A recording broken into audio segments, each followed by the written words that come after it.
Hello friends, मैं हूं अमित कुमार और आप देख रहे हैं मेरा यूट्यूब चैनल कंसेंट्रिक माइंडसेट।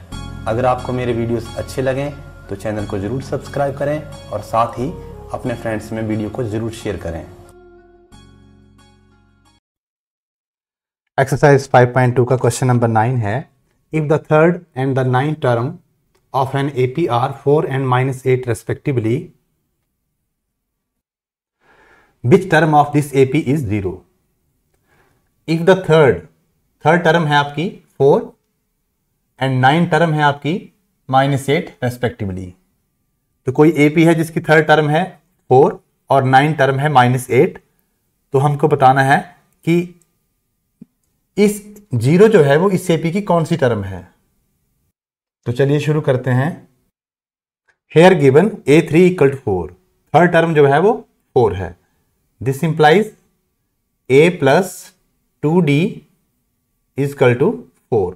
इसको हम इक्वेशन नंबर 1 मान लेते हैं। आल्सो गिवन A9 = -8, जो 9th टर्म है वो -8 है। This implies A + 8D = -8। इसको हम इक्वेशन नंबर 2 मान लेते हैं। अब हमारे पास यहां पे दो इक्वेशन आ गई, दो लीनियर इक्वेशन आ गई। अब यहां से हम A की वैल्यू फाइंड आउट कर लेंगे या D की वैल्यू फाइंड आउट कर लेंगे एलिमिनेशन मेथड से। Subtract equation 1 from 2 we get, तो यहां पे हम सब्ट्रैक्ट कर लेते हैं। तो यहां पे नीचे वालों के साइन चेंज हो जाएंगे, तो ये आ जाएगा आपका, ये कैंसिल हो गया, A - A 0 हो गया। 8 में से 2 गया, ये आपका 6D हो गया, इक्वल टू, ये दोनों ही माइनस के हैं तो माइनस के 12 हो गए। This implies D = -12। 6 इधर मल्टीप्लिकेशन में, दूसरी साइड जाके डिवाइड में चले जाएंगे, तो ये आ जाएगा आपका -2। तो D की वैल्यू आ गई आपकी -2। तो पुट इन 1 we get, इसको इक्वेशन नंबर 1 में पुट कर देंगे। तो 1 में पुट करते हैं, A + 2D की जगह आ जाएगा आपका -2। तो ये आ गया -2 मल्टीप्लिकेशन में, और यहाँ पे है ये 4, तो ये आ जाएगा आपका, दिस इंप्लाइज A 2 2 -4 हो जाएगा, बाहर प्लस है तो प्लस -4 = 4। This implies A = 4। ये माइनस वाले 4 दूसरी तरफ जाएंगे तो ये +4 हो जाएगा। This implies A = 8। तो अब हमारे पास कॉमन डिफरेंस D भी आ गया, 2 और फर्स्ट टर्म A भी आ गई 8। अब हमको ये फाइंड आउट करना है कि 0 इस AP की कौन सी टर्म है। तो let AN = 0 be the n term of this AP. We know that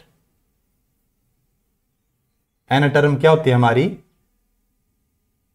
AN = A + n - 1 into D। तो AN हमने 0 मानी है, तो यहां पे आ जाएगा 0 = A हमारा आया 8, A आया हमारा 8 + n - 1 और D आया है हमारा -2। तो इसको ब्रैकेट में यहाँ पे मल्टीप्लिकेशन में -2 कर लेते हैं, तो आ जाएगा 0 = 8 प्लस ब्रैकेट में यहाँ पे मल्टीप्लिकेशन कर लेते हैं, तो -2 × n, ये आ जाएगा -2n, और -2 को जब -1 से मल्टीप्लाई करेंगे तो ये आ जाएगा आपका +2। ओके, तो 0 = 8, बाहर प्लस है तो अंदर वाले साइन चेंज नहीं होंगे, तो ये -2n + 2। तो 0 = ये आ जाएगा आपका 8 और 2 दोनों ही प्लस के हैं, तो 8 और 2 हो जाएगा 10 - 2n को दूसरी तरफ भेज देंगे तो ये प्लस के हो जाएंगे, तो 2n = 10 हो जाएगा। तो this implies n = 10/2। This implies n is equal to 5. So 0 is the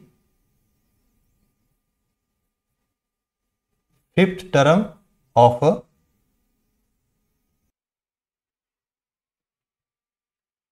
given AP.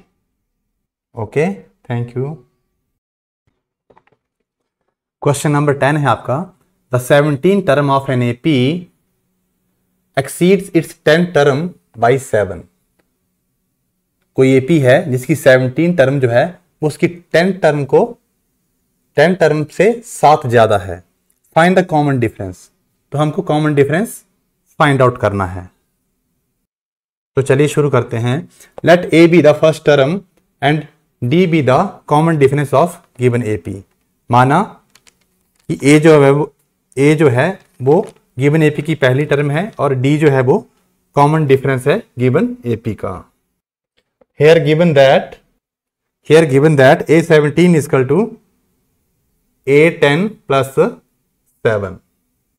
यहां पे दिया है कि जो 17 टर्म है, यहां पे दिया है जो 17 टर्म है वो 10 टर्म से 7 ज्यादा है. This means A17 is equal to A10 plus 7. This implies, अब A17 क्या होता है आपका A plus 16D is equal to A10 क्या होगा A plus 9D plus 7. This implies दोनों साइड से A एलिमिनेट हो जाएगा, क्योंकि अगर आप A को किसी भी साइड भेजोगे तो A माइनस A 0 हो जाएगा दूसरी साइड पे जाके. तो यहाँ पे 16D राइट हैंड साइड से 9D को लेफ्ट हैंड साइड पे ले आओ, ये माइनस हो जाएगा और उस साइड बच जाएगा 7 राइट हैंड साइड पे. तो यहाँ पे 16D माइनस 9D ये हो जाएगा आपका 7D is equal to 7.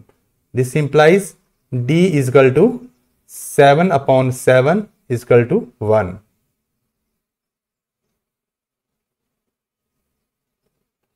Therefore,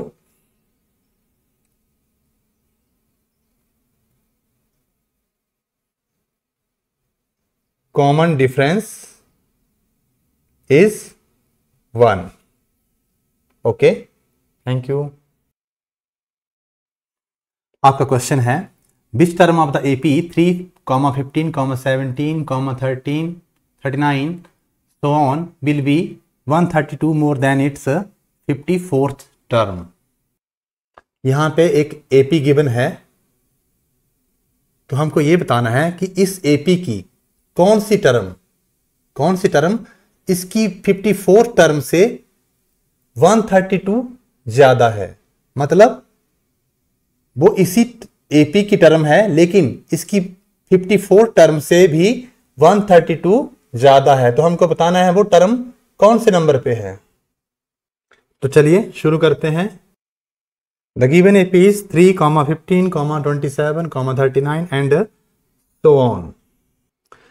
Here first term A is equal to 3 and common difference D is equal to second term minus first term, that is 12. जो term हमको निकालनी है उसको हम nth टर्म मान लेते हैं. Let an be the nth term of the given AP according to question. अभी nth term according to question क्या है, ये जो हमने टर्म निकालनी है ये टर्म जो है वो 54 टर्म से भी क्या है 132 ज्यादा है. ओके, ये जो an हमने निकालनी है वो A54 से भी क्या है 132 ज्यादा है. तो हमने इसको n टर्म मान लिया जो हमने निकालनी है. तो an क्या होता है आपका A plus n-1 into D और A54 होता है आपका A plus 53D plus 132. Okay, तो A आपका यहां पे कितना है 3. Okay, plus n-1 into D है आपका 12 इक्वल टू A फिर आपका 3 है प्लस 53 और D कितना है आपका 12 है.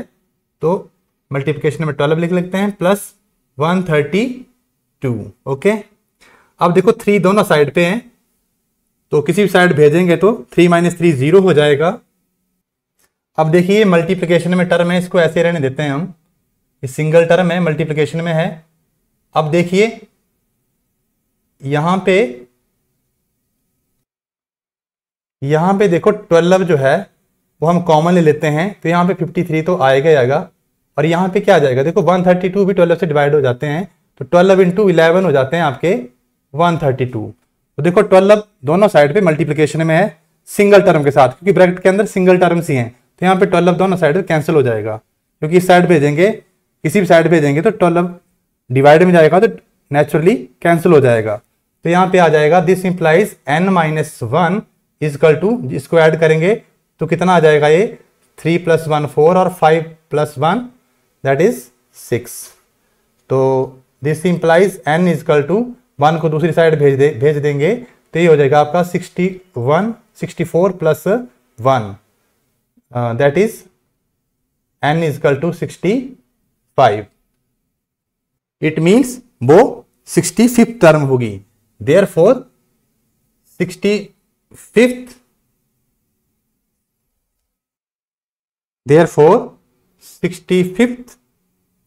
टर्म ऑफ दिस एपी, इसका मतलब है कि इस एपी की जो 65th टर्म है exceeds its 54th term by 132। इसका मतलब ये हुआ कि इस एपी की जो 65th टर्म है वो इसकी 54th टर्म को 132 से एक्सीड कर रही है, यही हमको निकालना था। Okay, that's it.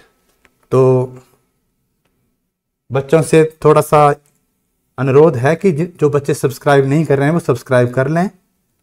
तो अगर आप सब्सक्राइब करेंगे तभी मुझे भी हौसला मिलेगा कि मैं ज़्यादा से ज़्यादा वीडियो आपके लिए बना सकूं। ओके, धन्यवाद।